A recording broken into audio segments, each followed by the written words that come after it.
హర్యానాలో కాంగ్రెస్ ప్రభుత్వం ఏర్పాటు చేస్తుంది.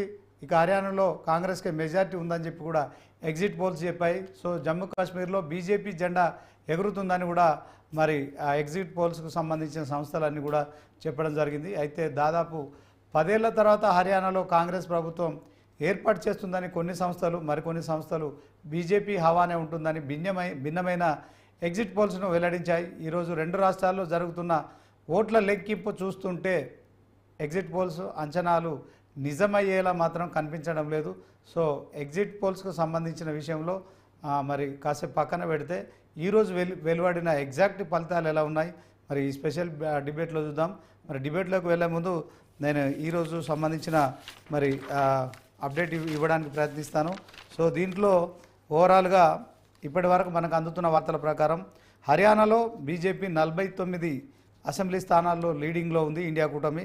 ఇక కాంగ్రెస్ హర్యానాలో 35 అసెంబ్లీ స్థానాలకు సంబంధించి లీడింగ్లో ఉన్నట్టు మనకు లేటెస్ట్ సమాచారం అందుతుంది. ఇక జమ్మూ అండ్ కాశ్మీర్లో చూసుకున్నట్టయితే బీజేపీ మరి 22 స్థానాలకు బీజేపీ ఇండియా కూటమి 22 స్థానాల్లో ఆధిక్యంలో ఉంది. అలాగే మరి ఇక్కడ మాత్రం జమ్మూ అండ్ కాశ్మీర్లో ఇండియా కూటమి 52 అసెంబ్లీ స్థానాల్లో కూడా మొత్తానికి లీడింగ్లో ఉంది. అంటే ఆల్రెడీ మ్యాజిక్ ఫిగర్ను జమ్మూ కాశ్మీర్లో కాంగ్రెస్ దాటుతుంది. సో హర్యానాలో కాంగ్రెస్ వస్తుంది, జమ్మూ అండ్ కాశ్మీర్లో తటస్థమైన ఫలితాలు ఉంటాయని చెప్పి ఎగ్జిట్ పోల్స్ చెప్పాయి. అయితే ఈరోజు ఎన్నికల ఫలితాలు కూడా దేశవ్యాప్తంగా ప్రజలందరూ మరి గమనిస్తున్నారు. మొత్తానికి ఆమ్ ఆద్మీ పార్టీ మాత్రం ఇక ఈ 2 రాష్ట్రాల్లో కూడా పోటీ చేసింది. ఒకవైపు కేజ్రీవాల్ జైలు నుంచి బయటకు వచ్చారు, తర్వాత పార్టీకి ముఖ్యమంత్రి పదవికి రాజీనామా చేశారు. అయినప్పటికీ కూడా ఎలాంటి సానుభూతి అయితే మరి ఆయనకు దేశవ్యాప్తంగా కలగలేదు. మరి ఇప్పటికే ఆయన ఢిల్లీ, పంజాబ్లో జెండా ఎగరేశారు. కానీ ఇప్పుడు మరొకసారి కూడా ఆయన రాజీనామా చేయడంతో ఫిబ్రవరిలో ఇక మహారాష్ట్ర, జార్ఖండ్ 2 రాష్ట్రాలతో పాటు ఢిల్లీలో కూడా మరి ఖచ్చితంగా ఈ యొక్క ఎలక్షన్ జరిగే అవకాశం ఉంటుంది కనుక ఇప్పటికే ఎన్నికల ప్రచారం కొనసాగుతోంది. సో ఈ 2 రాష్ట్రాల్లో వెలువడిన ఫలితాలు కూడా మరొకసారి మరి ఢిల్లీ కావచ్చు, మహారాష్ట్ర, జార్ఖండ్ ఈ 3 రాష్ట్రాల్లో కూడా ఇవే ఫలితాలు వెలువడే అవకాశం ఉందని చెప్పి కూడా రాజకీయ విశ్లేషకులు అయితే ఇప్పుడు అంచనా వేస్తున్నారు. ఇక ముందుగా మరి డిబేట్లో మనతో స్టూడియోలో ఉన్నారు నల్ల మనోహర్ రెడ్డి గారు, ఇక బీజేపీ సింపథైజర్, అలాగే మరి మధు రెడ్డి ఎలక్షన్ స్ట్రాటజిస్ట్. తను ఒక సంస్థ ద్వారా ఆల్రెడీ ఈ జమ్మూ అండ్ కాశ్మీర్, హర్యానాలో కూడా మరి సర్వే చేశారు. ముందుగా ఆ స్ట్రాటజిస్ట్ గారితో మాట్లాడదాం. Madhu Reddy good afternoon. శ్రీనివాస్ గారు గుడ్ ఆఫ్టర్నూన్. మొన్న మనం మాట్లాడుకున్నాం మరి ఎగ్జిట్ పోల్స్ గురించి. మీరు కూడా సర్వే చేశారు, మా స్టూడియోకి వచ్చారు, మీ విలువైన సమయాన్ని మా కోసం కేటాయించారు. అయితే మీరు చెప్పిన దాంట్లో మరి హర్యానాలో కాంగ్రెస్ అన్నారు, జమ్మూ అండ్ కాశ్మీర్లో కొంత మరి కాశ్మీర్లో ఒక రకంగా, జమ్మూలో ఒక రకంగా ఉంటుందని చెప్పారు.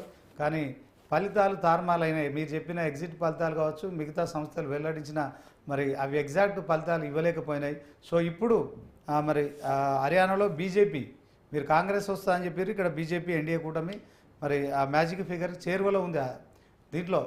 తర్వాత జమ్మూ అండ్ కాశ్మీర్లో ఇండియా కూటమి 52 స్థానాలు. అంటే సో మనకు క్లియర్ అయిపోయింది, ఒకటి ఇటు అని తెలిసిపోతుంది. ఎందుకని మరి మీరు ఎగ్జాక్ట్గా ఈ ఫలితాలు అంచనా వేయడంలో మీరు ఎందుకు విఫలమైపోయారు సర్వే సంస్థలుగా, మరి చెప్పండి. సో నేను ఇచ్చినటువంటి రిపోర్ట్ మిగతా ఎగ్జిట్ పోల్స్ అన్ని కూడా దాదాపు 99% హర్యానాలో బీజేపీ కాంగ్రెస్ గెలుస్తుందని ఇచ్చింది. సో నేను ఇచ్చినటువంటి నా రిపోర్ట్ ప్రకారం అయితే 46 to 49 ఇచ్చేసి 35 బీజేపీకి ఇవ్వడం జరిగింది. అది అటు రివర్స్ అయింది. సో నేను ఇప్పుడు ఎలక్షన్ వెబ్సైట్ లో ఫలితాలు విశ్లేషిస్తుంటే 13 ప్లేసుల్లో ఇంకా నెక్ టు నెక్ ఉంది. నేను చెప్పిన 30 ప్లేసుల్లో neck to neck as it is గా ఉంది. అయితే ఇక్కడ గవర్నమెంట్ యాంటీ ఇంక్యుమెంట్స్ మాత్రం ఎవరు ఎగ్జిట్ చెప్పినా కానీ యాంటీ ఇంక్యుమెంట్స్ మటుకు ఉంది. దానిలో ఎలాంటి భేదాభిప్రాయం లేదు. ఇప్పుడు చూసినట్లయితే కాంగ్రెస్ ఓటు పర్సెంటేజ్ బీజేపీ కంటే ఎక్కువ ఉంది, కానీ సీట్లు మాత్రం తక్కువ వచ్చినాయి. అది రియల్ గా ఆశ్చర్యకరంగా ఉంది. 45 కాంగ్రెస్ ఉంది, 39.5 బీజేపీకి ఉంది. సో ఏంటి విశ్లేషిస్తే తొందరగా తెలియనటువంటి అంటే అప్రాక్సిమేట్ గా తెలిసిన ఫలితం ఏంటంటే ఐఎన్ఎల్డి, జేజేపీ, తర్వాత ఆమ్ ఆద్మీ, ఇవి ఏం చేసినాయంటే ఎట్లయినా ఓడిపోతున్నాం అని చెప్పేసి ఓటు ట్రాన్స్ఫరింగ్ ఒకటి, అది మేము అసమ్మతి అంటే ప్రభుత్వ అసమ్మతి కదా కాంగ్రెస్ వైపు మల్లుతాయి అని అనుకున్నాం. కాకపోతే అక్కడ ఉన్న బీజేపీ స్ట్రాటజీ కరెక్ట్ గా అప్లై చేయడం వల్ల ఈ అసమ్మతి ఏదైతే ఉందో అది బీజేపీ వైపు చేయడం జరిగింది. రెండోది ఇంకొక విషయం ఏంటంటే జేజేపీ, ఐఎన్ఎల్డి, తర్వాత బిఎస్పి, కాన్షీరామ్ ఆజాద్ పార్టీ, తర్వాత వచ్చినటువంటి మిగతా పార్టీ చిన్న చిన్న అన్ని కలిపి కూడా ఈరోజు 6% కూడా 5-6% కూడా లేదు. కానీ ఇప్పట్లో మటుకు 10% అబోవ్ దాటినారు ఇప్పటి వరకు. అంటే సాయంత్రం వరకు రిజల్ట్స్ అయిపోయే వరకు ఇతరుల పర్సెంటేజ్ నాకు తెలిసి దాదాపుగా 15% వరకు వెళ్తుంది. ఇది ఎవరు కూడా ఎక్స్పెక్ట్ చేయండి. ఇదే ఇక్కడ మలుపు ఏంటంటే బీజేపీ కరెక్ట్ గా స్ట్రాటజీగా ఏం చేసిందంటే అత్యధికంగా జాటులు అంటే బలమైన కాంగ్రెస్ కు ఓట్లు చీల్చేటువంటి ఇండిపెండెన్స్ నిలపడంలో చాలా సక్సెస్ అయింది. ఇదే ఇక్కడ ఎగ్జిట్ పోల్స్ తారుమారు కావడానికి ఒక కరెక్ట్ ఇంటిమసీ. అయితే మేము అనుకున్నామంటే ఎంత ఇచ్చినా గానీ యాంటీ ఇంకంబెంట్స్ అనేది ఎక్కువ ఉంటది చీల్చేదానికంటే అని అనుకున్నాం. కాకపోతే ఇక్కడ తేలింది ఏంటంటే బీజేపీ ఏదైతే ఇండిపెండెంట్ పెట్టి కరెక్ట్ గా ఓటు చీల్చడం జరిగిందో, ఎందుకంటే మనకు క్లియర్ గా డేటా కనిపిస్తుంది. 15% ఇండిపెండెన్స్ కి వచ్చి జేజేపీ లాంటి పార్టీ ఇదివరకు ప్రభుత్వం ఏర్పాటు చేసింది, ఐఎన్ఎల్డి ప్రభుత్వం ఏర్పాటు భాగస్వామ్యంలో ఉంది, ఆమ్ ఆద్మీ పార్టీ అంత కొంత సింపథైజ్ ఓటు ఉండాలి. ఇలాంటి పార్టీలు బిఎస్పీ గాని ఇలాంటి పార్టీలు 1-2% కూడా రాకుండా అదర్స్ ఎవరైతే ఇండిపెండెన్స్ ఉన్నారో 2% రియల్ గా ఇది స్ట్రాటజీ బాగా ఇక్కడ బీజేపీ గెలిచింది నంబర్ పరంగా కానీ నాకు ఓటాకి సంబంధించినవని కాదు. కాకపోతే ప్రజల్లో ఖచ్చితంగా వ్యతిరేకత ఉన్నది అనేది మటుకు ఈ ఎలక్షన్స్ కంటే చూస్తే తెలుస్తుంది. ఇప్పుడు మనకి 20 రౌండ్లు, 19 రౌండ్లు, 18 రౌండ్ల వరకు ఉంటాయి. ఇప్పుడు యావరేజ్ గా నడుస్తున్నది 9-10 రౌండ్లు. అంటే మనకు 4 గంటల ప్రాంతంలో 5 గంటల ప్రాంతంలో పర్ఫెక్ట్ గా అంటే ఇంతవరకు election of commission of India హర్యానాలో ఒక్క రిజల్ట్ అంటే ఒక్క ఫలితాన్ని కూడా వెల్లడించలేదు. ఇంకా ఇన్ ప్రోగ్రెస్ లో ఉంది. కాకపోతే 25,000 మెజారిటీ దాటిన సీట్లు బీజేపీకి 16 ఉన్నాయి, కాంగ్రెస్ కి 12 ఉన్నాయి. సో ఏదైతే 500, 1000, 2000, 3000 ఇట్లా మెజారిటీ తక్కువగా ఉన్నాయి అన్ని కూడా కాంగ్రెస్ కి ఎక్కువగా ఉన్నాయి. సో నేను అనుకుంటున్నా బీజేపీకి 55 ఎప్పుడైతే దాటుతుందో అప్పుడు కాంగ్రెస్ పార్టీ ఆశలు వదిలిపెట్టుకోవాల్సిందే యాజ్ పర్ ద స్ట్రాటజీ ప్రకారం. కానీ 46, 38, 45, 39 ఇది ఇట్లనే కొనసాగుతూ ఉంటది. సో నాకు తెలిసినంత వరకు నెక్ టు నెక్ వచ్చిపోతుంది.